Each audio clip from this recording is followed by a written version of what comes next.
Hai semuanya, nama aku Silmi, mahasiswa dari UIN Jakarta yang lagi magang di Kementerian Kelautan dan Perikanan. Dalam kesempatan kali ini, aku ingin membagikan pengalaman aku selama magang di Kementerian Kelautan dan Perikanan atau disingkat sebagai KKP, tepatnya di bagian pemberitaan dan opini publik. Video ini aku buat untuk memberikan gambaran bagaimana kegiatan yang aku lakukan selama magang, pembelajaran apa saja yang aku dapatkan, serta untuk memenuhi salah satu mata kuliah akhir, yaitu praktikum jurnalis.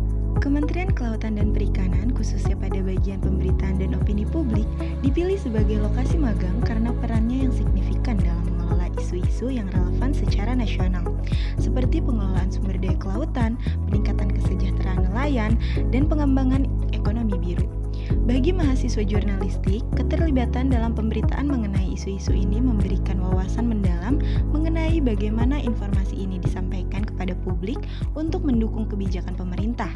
Melalui magang di KKP, mahasiswa juga mendapatkan pengalaman langsung dalam beradaptasi dengan lingkungan kerja yang profesional, memahami struktur organisasi, serta berkontribusi dalam menyampaikan informasi kepada masyarakat luas.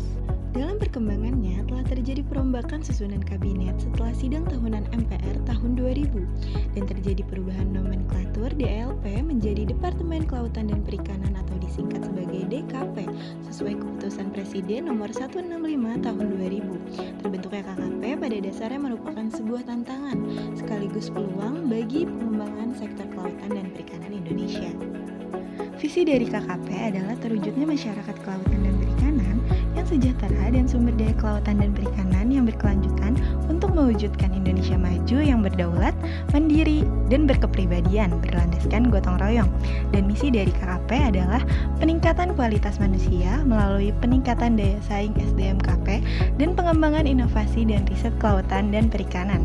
Lalu struktur ekonomi yang produktif, mandiri, dan berdaya saing melalui peningkatan kontribusi ekonomi sektor kelautan dan perikanan terhadap perekonomian nasional. Logo dan arti dari lambang Kementerian Kelautan dan Perikanan adalah bentuk lingkaran 4 sulur berwarna gradasi biru dengan lambang negara di bagian tengah dan tulisan Kementerian Kelautan dan Perikanan di bawah dengan huruf tegas, memiliki makna kesatuan yang mencerminkan kementerian memiliki tekad yang mengalir kuat guna mewujudkan kemakmuran masyarakat kelautan dan perikanan secara berkesinambungan demi terciptanya Indonesia maju yang berdaulat.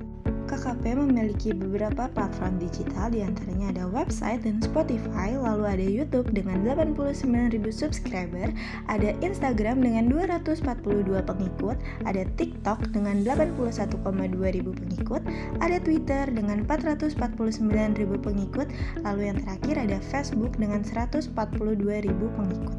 KKP memiliki struktur organisasi yang tertuang dalam Pasal 6 Permen KP nomor 5 tahun 2024 tentang organisasi dan tata kerja KKP yang tersusun atas Sekretariat Jenderal, Dirjen Pengelolaan Kelautan dan Ruang Laut, Dirjen Perikanan Tangkap, Dirjen Perikanan Budidaya, Dirjen Penguatan Daya Saing Produk Kelautan dan Perikanan, Dirjen Pengawasan Sumber Daya Kelautan dan Perikanan, Inspektorat Jenderal, Badan Penyuluhan dan Pengembangan Sumber Daya Manusia Kelautan dan Perikanan, Badan Pengendalian dan Pengawasan Mutu Hasil Kelautan dan Perikanan, staf ahli bidang ekonomi, sosial, dan budaya, staf ahli bidang kemasyarakatan dan hubungan antar lembaga, dan staf ahli bidang ekologi dan sumber daya laut.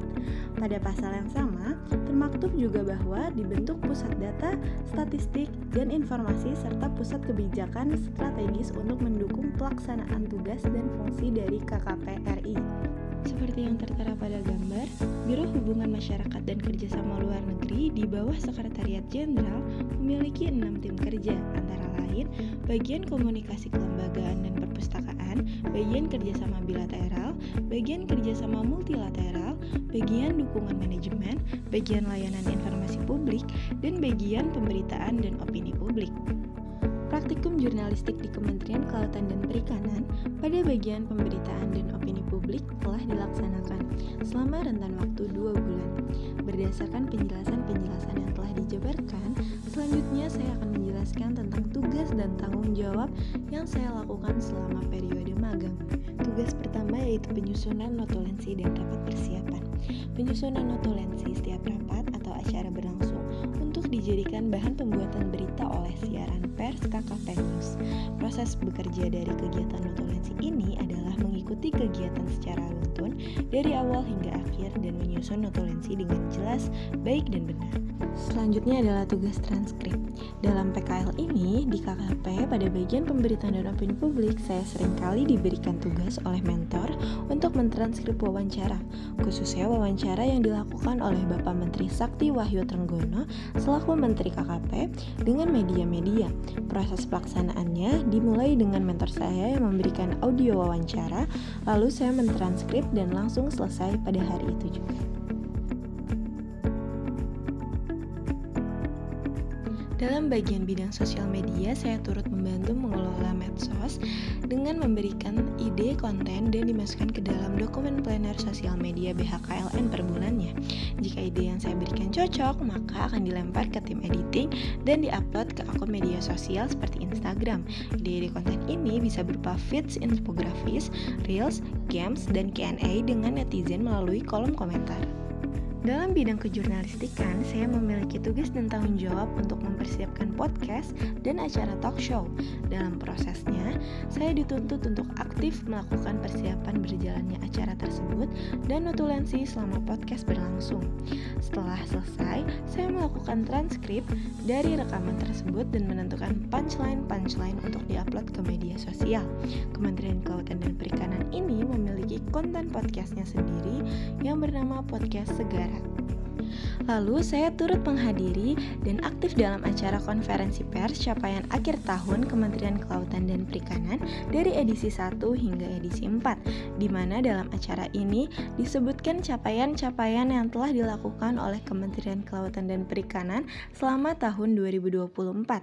Di sini saya bertugas untuk notulensi, transkrip, dan melakukan wawancara doorstop oleh para narasumber.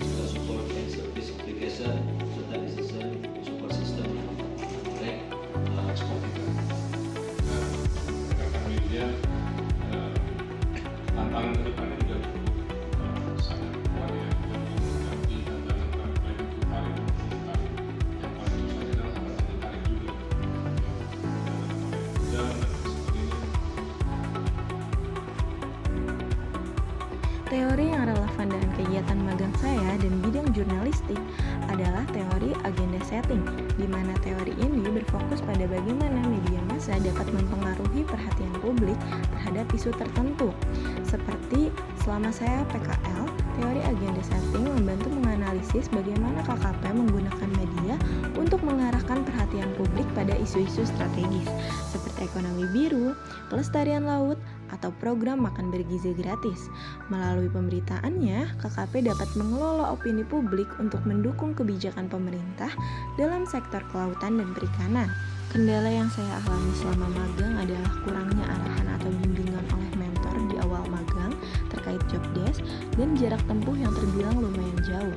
Namun, dari kendala tersebut sudah ada solusinya, yaitu dengan cara saya bertanya aktif kepada mentor terkait penugasan yang akan atau telah diberikan, dan juga saya bisa mengestimasikan waktu keberangkatan saya menggunakan transportasi pribadi yaitu motor dan disambung dengan transportasi umum yaitu KRL.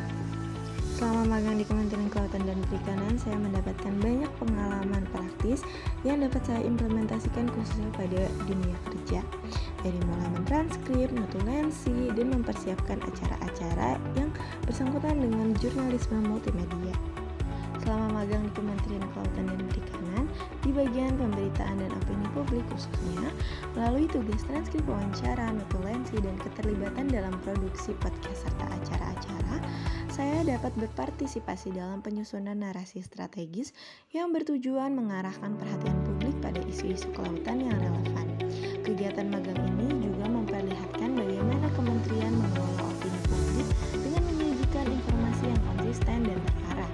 Ini menggarisbawahi bahwa agenda setting tidak hanya relevan bagi media independen, tetapi juga institusi pemerintahan yang ingin mempromosikan kebijakan tertentu. Saya banyak belajar bagaimana mengelola informasi dan menyusun pesan yang mampu mengarahkan perhatian publik pada isu-isu strategis. Pengalaman ini juga mengasah keterampilan teknis jurnalistik seperti transkrip, notulensi, dan produksi media. Ini adalah beberapa contoh hasil kerja saya dan dokumentasi dari kegiatan magang saya. Saya ingin menyampaikan rasa terima kasih yang sebesar-besarnya kepada Kementerian Kelautan dan Perikanan, khususnya tim di bagian pemberitaan dan opini publik, atas kesempatan dan bimbingan yang luar biasa selama masa magang. Terima kasih juga kepada dosen pembimbing yang telah memberikan arahan serta dukungan selama proses ini, dan kepada semua pihak yang telah membantu saya dalam menyelesaikan tugas-tugas magang. Pengalaman ini sangat berarti dan menjadi pelajaran berharga bagi saya. Sekian dari saya. Terima kasih. Wassalamualaikum warahmatullahi wabarakatuh.